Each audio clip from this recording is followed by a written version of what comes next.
AITA for cheating back on my boyfriend revenge wasn't something I ever thought I was capable of. I used to look at stories of people getting even and think that could never be me. I believed in loyalty, in working things out, in forgiveness. But everything changed the night I found out about him. One had been with Jason for years. For years of shared apartments, late-night takeout, whispered plans about marriage and children. He was my person, or so I thought. Then one evening, while he was in the shower, his phone buzzed on the nightstand. A name flashed across the screen, Samantha. My stomach tightened. Curiosity turned into dread as I picked it up. The messages were there in plain sight, flirtatious, intimate, detailed in ways that left no room for misunderstanding. He wasn't just cheating, he was emotionally invested in someone else. I felt like the ground had been ripped out from under me.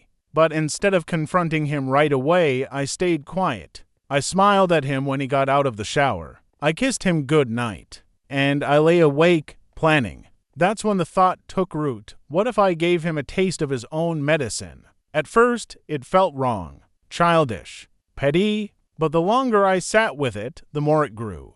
Had humiliated me, stolen my trust, shattered the foundation of everything we'd built, and he thought I'd never find out? So why should I protect him from the same kind of betrayal? A week later, I went out with some friends. That's when I met Ryan. He was the kind of man who noticed everything: the way I tucked my hair behind my ear, the way I hesitated before laughing. He asked questions, listened, made me feel visible again. It didn't take long before I let it happen. One too many drinks, one too many compliments, and I was back at his apartment. The guilt burned, but beneath it was something else, a twisted sense of satisfaction.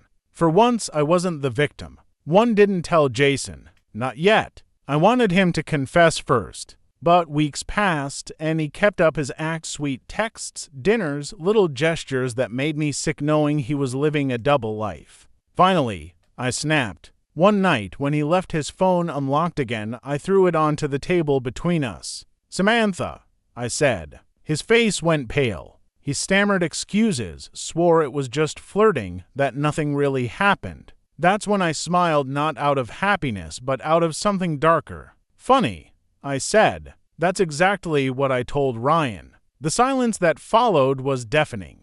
His eyes widened, his mouth fell open, and for once I held the power. Now, weeks later, I'm left wondering, did I stoop to his level? Did I make myself just as bad as him by cheating back? Or did I finally take back control in the only way he could understand? Because here's the thing: he's furious. Not at himself, not at what he did to us, but at me. He calls me a hypocrite, says I ruined any chance we had of fixing things. And maybe he's right. Maybe I did. But when I remember the way his face fell when he realized he wasn't untouchable, I can't help but feel a little less broken. Jason didn't speak to me for 3 days after my confession. He stormed out that night, slamming the door so hard that the frame cracked. For the first time in our relationship, the silence between us felt like a living thing, sharp, suffocating, impossible to ignore. When he finally came back, his face was twisted with anger, but his voice was eerily calm.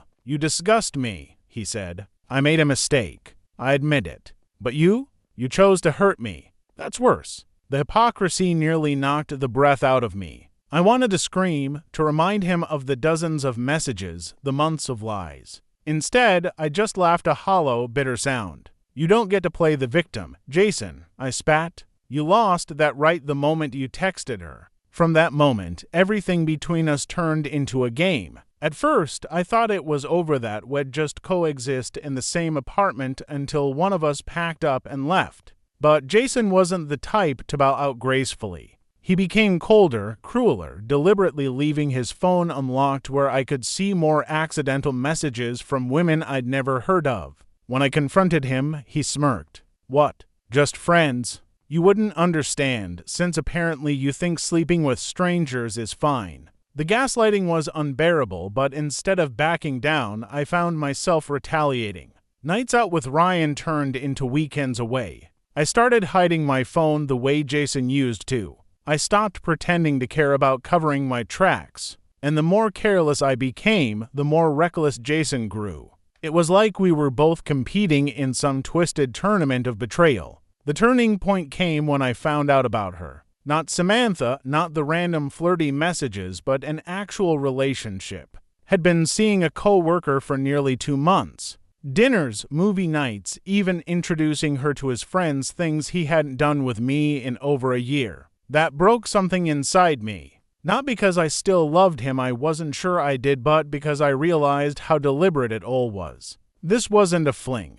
This was him building a life with someone else while keeping me around like some placeholder. So, I decided to burn the whole thing down. One night, while Jason was out, I texted his co-worker from his phone. I didn't hold back, I told her everything. That he was living with me, that we'd been together for years, that she was just the latest in a long line of lies. She called me within minutes. Her voice shook as she asked if it was true. I confirmed every detail. By the time Jason came home, she had already blocked him, deleted his number, and apparently told half their office. Jason exploded. He threw a glass against the wall, accused me of ruining his career, his reputation, his life. "You're a monster," he yelled, his face red with rage. "No," I said quietly. "I just stopped letting you play God." For a brief moment, I thought that would be the end. But Jason wasn't done. Over the next few weeks, he launched a full-blown campaign to destroy me.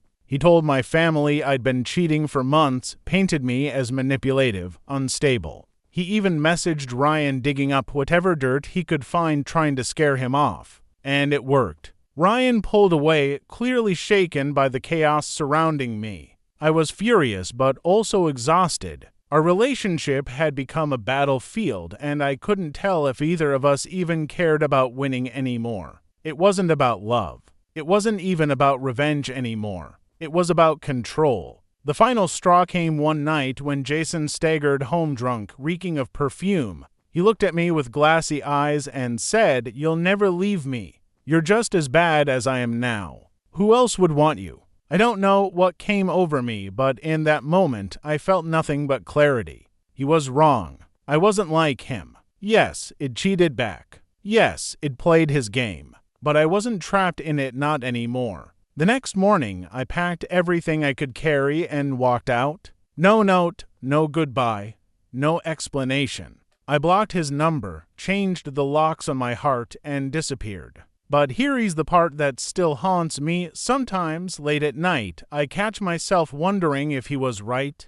Did I lose myself in that cycle of revenge? Did I become the very thing I swore I hated? Because even now, after everything, I can't shake the memory of the look on his face when I told him about Ryan, the look of someone realizing, for the first time, that they weren't untouchable. And a part of me still feels satisfied. When I left Jason, I expected freedom to taste like fresh air. I imagined walking into a new life with my head high, shedding the weight of lies and betrayal like an old coat. But reality wasn't so merciful. At first, there was relief. Waking up without the tension of wondering who he was texting, without the sound of his key in the door at 3 a.m., without the icy silences that stretched for days. I thought, this is peace. But then the messages started. Jason hadn't taken the breakup as final. He flooded my phone with apologies, threats, manipulative declarations. One minute he swore he loved me more than anyone else ever could. The next he called me a whore, promised he'd regret everything.